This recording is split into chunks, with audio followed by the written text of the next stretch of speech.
I lost you, and then you're here again. Yeah, and it's funny because it recognized that because my recording started over. Okay. Well, it's going. It seems to be going now. I have the thing. All right. So like I said, the way that I usually do these is I'll just ask these really basic questions, and then anything that doesn't come up organically during the conversation that ensues, if you feel like you wanted to say something I didn't tee up for you, just feel free to chime in at any time. Yep. So the first thing is the really basic, like, when did this movie first kind of cross your path? When did you become aware that there was such a thing that existed as a Josie and the Pussycats movie? Not theaters, I'll tell you that.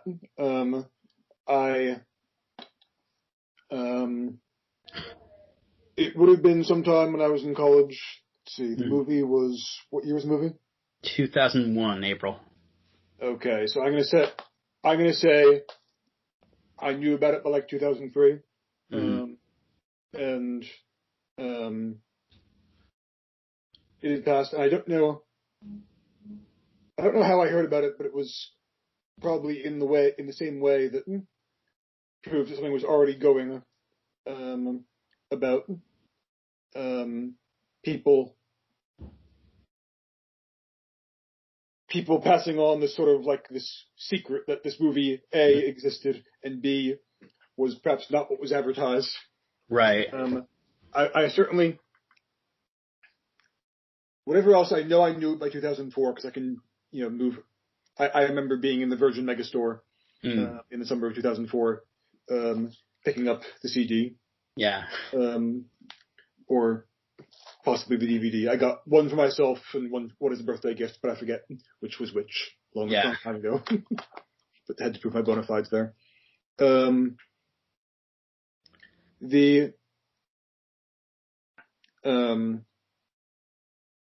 I think but by then I was already kind of understanding that I was leaning toward the sort of you wouldn't have guessed it to look at me at the time or now, but I have a sort of a streak in me of female teeny bopper when it comes to some of my musical and cinematic tastes. And I make no apologies. But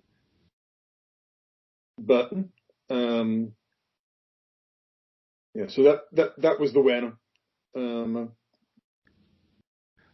Now, because you came to it a little bit later, this might be kind of instantaneous, but when did you kind of become aware that this was not a movie that was widely beloved, that this was a movie that had been considered a flop? I mean, pretty shortly after seeing it, because I think even at the time, because I was probably in an early wave, where I see myself on the grand chronology. I'm earlier than a lot, right? But I was not part of the first wave. I didn't catch it in theaters. So probably, even when I learned about it, I think it already came with kind of a message packed in that this movie has been bashed and should not have been. And I think that's actually a powerful statement to make, because, and I think it's been part of the way that I've spread it to other people, because if you come in something acknowledging that it's been criticized, then you're showing that you're reasonable in making, acknowledging the other side's points, but also saying, here's why they're wrong, and here's why we're smart because we're ahead of them. And I think people like the concept of being in on that. I mean, if you take other, I've been on the apologist side for other,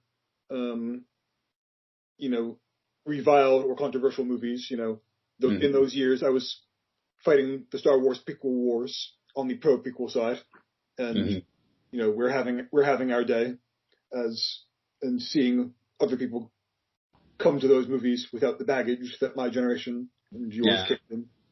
I'm also a big apologist for the Super Mario Brothers movie, which is a wildly creative, if terribly confused, affair. And, that will never be a widely beloved classic. Yeah. But there are people who appreciate what it was trying to do. So I think sometimes... It's funny, I did not know about the whole writer's credit thing, where eventually they ended up giving that writer's credit to Ed Solomon, basically because he wasn't there to argue against it. Until I was talking to Ed for some Bill and Ted thing, and we were shooting the breeze, and that came up, because I enjoy that movie for what it is. And he's like, I probably still would have said yes, but it irks me that they just did it without me because I was the only one not there to say no. Yeah, there's a whole, if you ever want to wait to spend some truly fascinating hours, go to smbmovie.com, and there's just all these amazing interviews and archives. Oh, nice. They're talking to everybody on those. They're kind of doing the same thing you're doing. Yeah. Just digging into that movie and finding, in their case, what the hell happened. Yeah. I think before Josie, I wanted to do a What the Hell Happened book about the Snyder Cut. I think there is, there's a story there, but there's too many NDAs right now. Got to wait 3 years. I think with Josie, the idea that it was something that hadn't gotten its due was powerful enough to help it spread. And sometimes, in a weird way, sometimes coming from behind, people like the idea that they're part of turning the tide on something or discovering something, in the same way.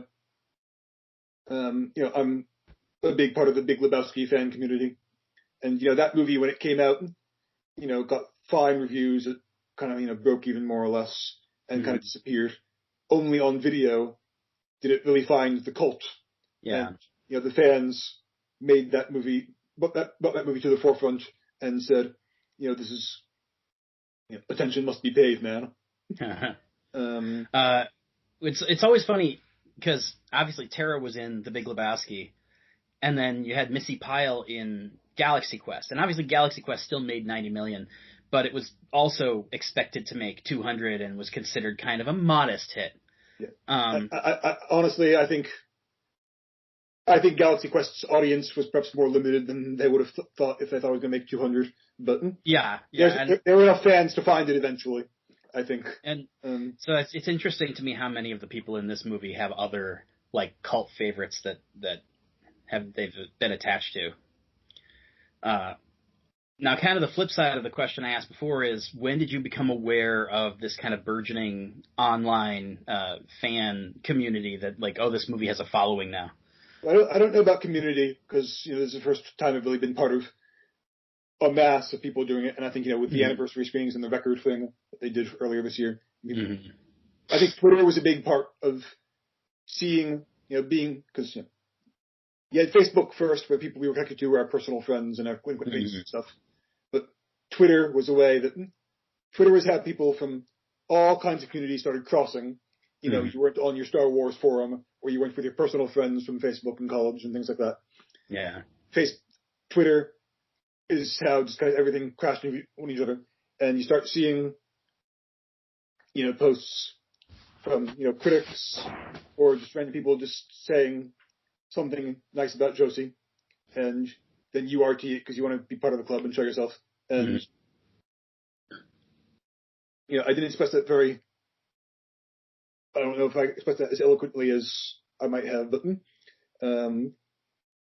Twitter was the first way that I found myself on, I'm not going to say on a regular basis, but on a consistent basis, seeing evidence that there were other people who loved this movie and were willing to spend a tweet on it to say that, give a shout out. I also think, to a lesser extent, the fact that Rachel Lee Cook was more active on Twitter earlier than she might be now, and very, very good at it and very funny. Even though she was not directly participating in that, I think in a weird way it might have helped bend the psychic energy around that. Makes sense. I mean, certainly anytime there's a pretty person on social media, there's a fair number of people who are going to be like, oh man, I love this obscure thing, to prove that they're the real fan.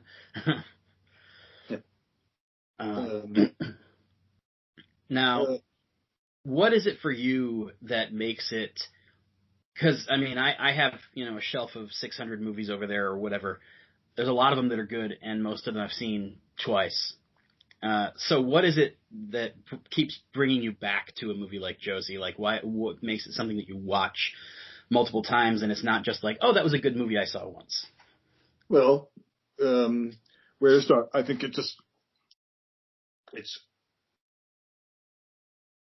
full of a lot of laughs, and without that, there's nothing. It's positive without being Pollyanna-ish. Even though a lot of the jokes are mean, and it really throws some, nasty pot shots at the culture of the time, and even though some of the jokes get dark, some of them are darker now than they were at the time. Cosby. You know who's funny? Bill Cosby! And the Heath Ledger joke also strikes a dark chord these days. Yeah. It's it's got that nice mix of a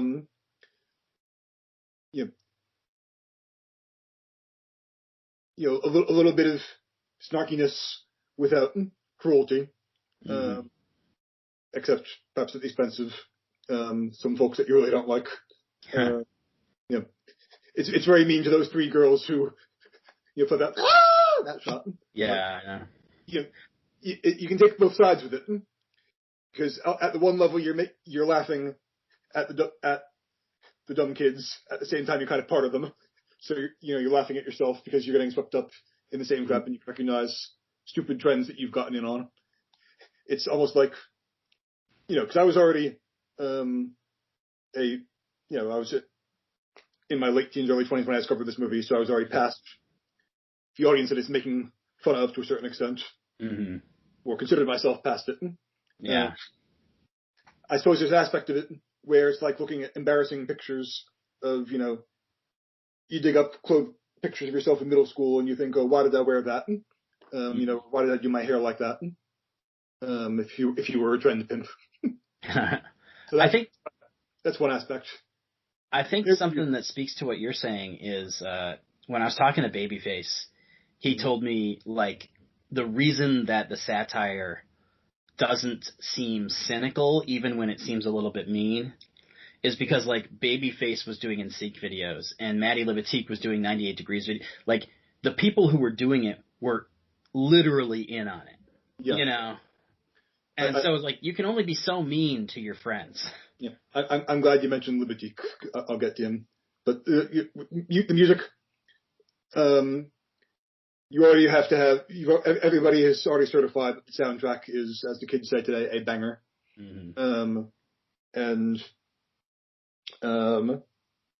There's just, there are very few, is there even one bad song on the CD? I mean, there's a couple that aren't, some are better than others perhaps, but I think every song on the CD is great. Awesome. Yeah. There's so much talent, and it's so sad about Adam Schlesinger, who had so much to give. But I think it's one of 3 movies where he had to write a song that was supposed to be, the entire plot hinges on that being just the most awesome song that everybody loves, and he achieved that assignment on all 3 movies. Yeah, it really is pretty remarkable. You mentioned the cinematography. Something that I don't think comes up in criticism is just,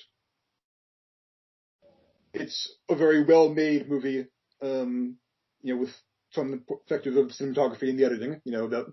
Some of what it does is, granted, as subtle as a jackhammer. But Libatique, I have a friend who's a cinematographer who's really coming up in the ranks, and Libatique was one of his favorites, and I was so excited to show it to him as an example of his early work. You can tell that Libatique It's like, he did the Aronofsky movies, he was doing the music videos, and this is one of his first cracks. I think it's like his first or second studio movie. Yeah, before this was that Schumacher movie. Yeah, Tigerland. Yeah. I did my homework before this. You can tell he's like, I am going to prove myself here. And you know what? I share this story with you because I think you'll really enjoy it. Mm-hmm. What Matt told me when I was talking to him was this was when Aronofsky was supposed to be doing Batman Year One. Mm-hmm. And he was basically like, there's no way Warner Brothers is going to let me do a Batman movie unless I've shown I can do something commercial. And so he took Josie basically because he's like, I want to do something super commercial and I want to show that I can still make it cool. I'm so glad you have him in this book because, sometimes if you look at comedy of the time and even going far back beforehand, you don't think of comedies where you have, the A-game cinematographers. You think of, you look at teen movies of the time and before and after, really. And, sometimes they look nicer than others. Sometimes you just don't really think about the look, and that's okay. Mm-hmm. And, the world will survive. But, these days, I think comedy, people are paying more attention to the visual possibilities and, shooting it to look like something and not just, put up the lights and go. I feel like so much of that started with Bill Pope doing Clueless. Could be. But, at any rate, Josie just visually swings for the fences. There's so many gorgeous shots, and you can tell, and, obviously they're trying very hard. But nonetheless, I think of the super saturated look in the opening credits as it goes on the trampoline, or the aquarium when they're casting that blue light, or whatever they're doing with, I suppose, the film stock in the opening with Du Jour. It's attention was paid. Mm-hmm. So what else did I?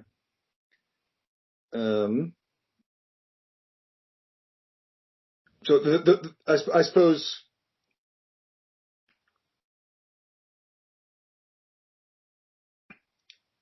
I suppose the balance of it is it's like this wonderful tone where you're enjoying it for what it is, but you're also able to step outside it and kind of you have the warm fuzzies because you're cheering on the girls, and you do invest in them, I think, but you're also outside it enough to get smart to see what it's making fun of and laugh at that. And so maybe it's that 2-track thing that works so well. I mean, my favorite movie is Ghostbusters. I've studied it so hard, and I always talk about how you invest in the plot enough that you buy all the technology and the save the world stuff, but at the same time, it's a Bill Murray movie, and you're with him and laughing at the entire affair, even while you're invested in it. It's funny. One of the things that I had very briefly flirted with for my book 2 after Josie was I was like, man, it would be really cool to try to get a history of Ghostbusters Afterlife, where it's like you start by talking to Aykroyd about the stuff that got rejected 20 years ago and move forward. But I didn't see any way that I could get all the principals to actually participate. I think it's been a lot of them have just told a bunch of the stories, and because they've had a couple of making of Ghostbusters the originals. Yeah. Yeah, so maybe they're kind of burned out on that. I think too that it's part of the Josie thing, honestly, is the way entertainment journalism works now is if this movie came out now, even if it bombed, we would know all of the stuff that I'm now uncovering in interviews. Because, you just do press differently now, and the internet works differently now. So much of what I'm doing is really, it's not like I'm doing hardcore research. It's I'm just talking to the people who they would be sending out to, lower tier press outlets if the movie came out now. No, because nobody, the DVD, what's a special feature? Oh, we've got. There's a commentary. There is a commentary. Yeah, because that's right. But I'm hoping that with the effort you do, we get a nice Blu-ray out of this. I'm really hoping. I mean, they did that thing where they got the girls together for that little 8-minute video on the anniversary, and all I could think was like, man, that would be a great Blu-ray feature. Like, just repackage the existing thing, let Harry and Deb do that color correction they've wanted to do for 20 years, and put the Skype reunion on it, and you're good to go. Yeah, I think too, if it had come out today, it would have gotten a bonus, of some niceness from the press of being a female-centered movie and a female half-directed movie. Please clean that up to be what it said nicely if you use that quote. And and that I don't know if long term, if it's healthy if we keep looking at movies with female influence or telling female stories and feel the need to treat them with kids' gloves. And I don't think that Josie needs that. I think it certainly stands on its own without anybody having defended on those grounds. But I think people would have been willing. I don't think it would have gotten trashed on easy points like the corporate logos. Yeah. If people had been willing to go in with slightly more open brain about it. If people had gone in saying, treating it with the same importance, shall we say, as Wonder Woman. Yeah. And been willing to give it the benefit of the doubt on those things, they might have thought a little bit before dashing off some of the dismissive commentary. I think you're right, and I think there's literally you can make it a polarizing thing where in 2001 it was a liability to be a movie that was considered to be primarily focused at women, because the perception was that those movies didn't make any money, and so they didn't get the same kind of publicity, they didn't get the same blah blah blah blah blah. And so, but in 2021, that is the opposite of a liability. Like, it gives you a lot of benefit of the doubt. Although it's interesting that, people were willing to trash the last Wonder Woman, which I didn't see. And so maybe it is ultimately healthiest if we come to a point where everybody can play on the same playing field and all these movies can stand on their own 2 feet. But until that happy day comes, it would have been nice if Josie had gotten a little bit of the benefit of the doubt. But that's leads into a whole bunch of other issues. Another movie that has gotten some long overdue critical reevaluation has been Jennifer's Body. Yeah. I was in the opening weekend theater audience for that. I was one of 8 people. In the country, either in the theater or in the country. And, critics were dismissive. They took it for what it was on the surface and didn't really look deep. But then time passed. People started to take more seriously the idea of women telling women's stories and all that. Me Too happened, and there was all this people circling back and saying, we did this movie dirty. Jennifer's Body was ahead of us, and we were wrong. And I think that's great. And I think, look, at the end of Josie and the Pussycats, we see that, eventually quality does rise to the top, and, the girls finally get to play unfiltered the way that they want to in front of an audience. All the filters and barriers and weirdness has been taken away. And although it happens quicker for them than it did for the movie itself, it does go to show that, quality will stand the test of time and be found and and settle into where it's supposed to be. And so I think it's nice that life is imitating art, and people are coming around on Josie, because even though we fans, I think, still enjoy the prospect of it being kind of our little secret. There are now so many more articles and videos and heaven knows what today of people reevaluating it than there are people making the original complaints. Yeah. And so you have this fun thing where, you see the cult go mainstream. Mm-hmm. Now, the last kind of prepared question I have, and this is the thing I ask everybody because I think it's just a fun thing. I think it's probably how I'm going to end the book is like laying out some of these answers. If Universal were to say tomorrow, hey, we're going to do something else in this universe, what would be the thing that you would want to see? Well, the funny thing is that's already been answered in so many ways because, in the time since the movie came out and since I discovered it and all that, there's been, the whole Archieverse phenomenon, which, who saw that coming? You've got Riverdale, you've got Chilling Adventures of Sabrina, you've got the Josie characters coming back. And I'm, full disclosure, I'm not familiar with those properties, I just know they exist. I should check out Sabrina at some point, because, first season of Riverdale is truly great TV. After that, you can pretty much ignore it.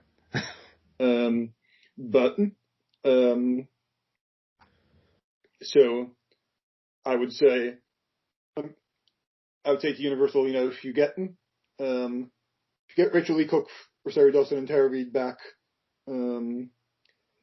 you'll have something.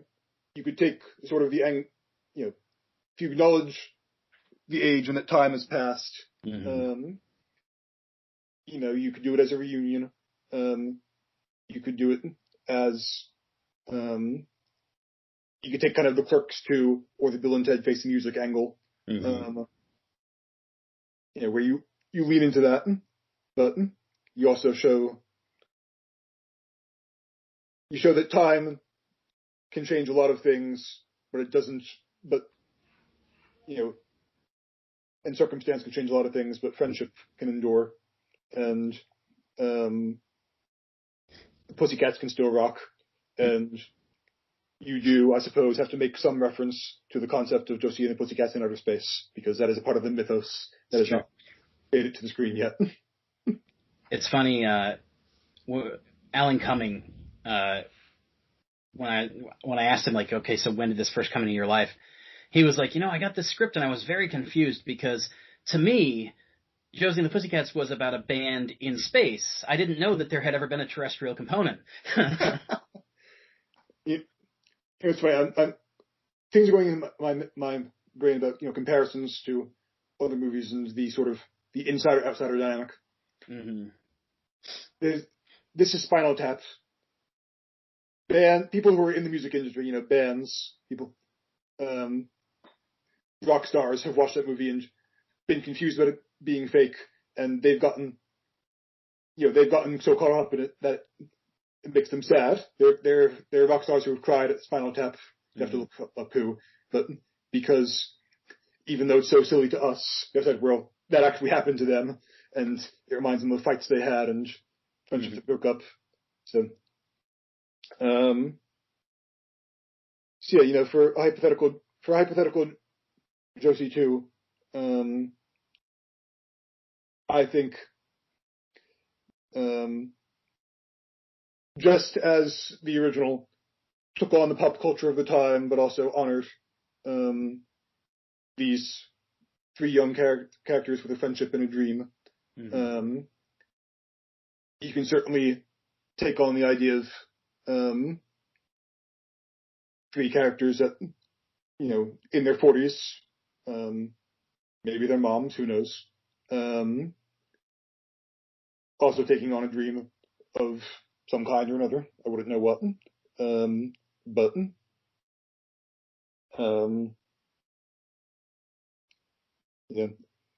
Whatever they're up to, I'm sure it could be approached with the same kind of heart and intelligence, and that's all we're really asking for in a movie. Which means friendship. like I said, those are the prepared questions. Anything else that you wanted to say that I didn't kind of tee up for you? I'm looking at my notes. I got in the boutique. I got the Archieverse. I got the. What's interesting about there's another comment just kind of inspired by time and Lebowski fandom. When something is just one property, as a Josie movie is, even though of course there's the comics and all its history, but it's not part and parcel of the same thing the way the movie is. Taking the movie as this one entity, it can be hard to be a fan of one thing and make a community around one thing. And, The Big Lebowski is the ultimate weird example of that, in that it was one movie by itself with no spin-offs until very recently with the Jesus Rolls, which somehow still built its own community and conventions and got its button, which is a very hard thing to do around a 2-hour piece of media. Yeah. And the Josie fandom had to do that on their own as well, because I don't think anybody really thinks of the Josie movie as particularly connected to the comics or the cartoon show, and if they do, that's great, but it's its own thing, really. A Josie Con would have to be a very small C Catholic experience to fill all the booths.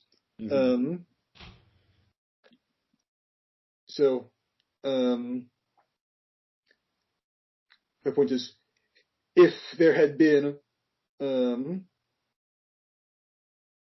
sequels at the time, and they'd been as good or even just not so much worse, it might have helped the film along in a weird way, just because of success breeding success.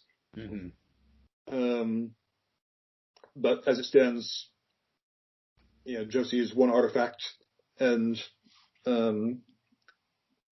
that's okay. But what the Archieverse is seeing now, presumably, is that these things can all kind of reinforce each other.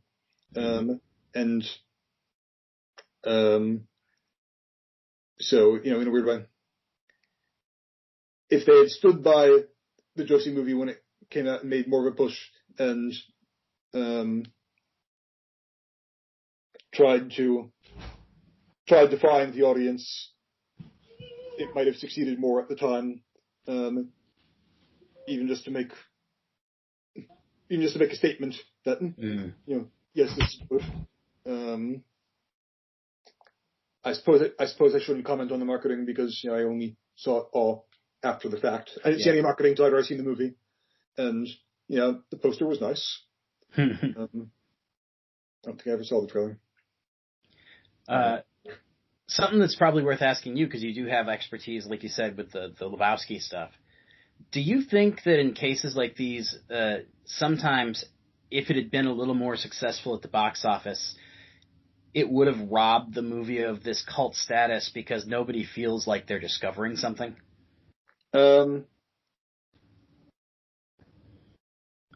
It's I think if it had been more successful and more critically successful as well, the two gotta go hand in hand, you would have had less of a cult around it, because it wouldn't have had such a chip on its shoulder, in the community of, I'm going to defend this. But I think it would have withstood either way, because again, it's not such a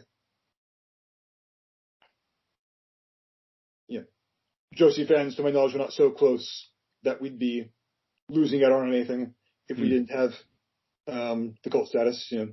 Like I said, there's no Josie Con that we'd be missing out on. I do think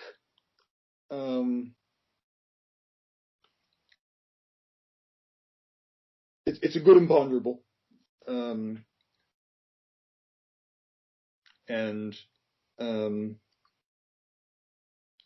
I think what'll be interesting is what's the first movie like Josie or like Jennifer's Body or something that's just going to take a nosedive in theaters in this age now of Twitter and Letterboxd and all these ways people share movies, that will have to be rediscovered. And honestly, in the era of no Blockbuster, because like you don't have like just stumbling across it on DVD. That's a good point too. Yeah, I'm old school, so. All right. So anything else? Yeah. See, I think Josie would have always had that little cult factor built in, the reflexive need to defend it. Just because, even if it had been commercially successful at the time and had critics at least, smile blandly upon it, it's still the question of, it's the Josie and the Pussycats movie, Yeah. which, I realize on paper does not sell itself, even to me, and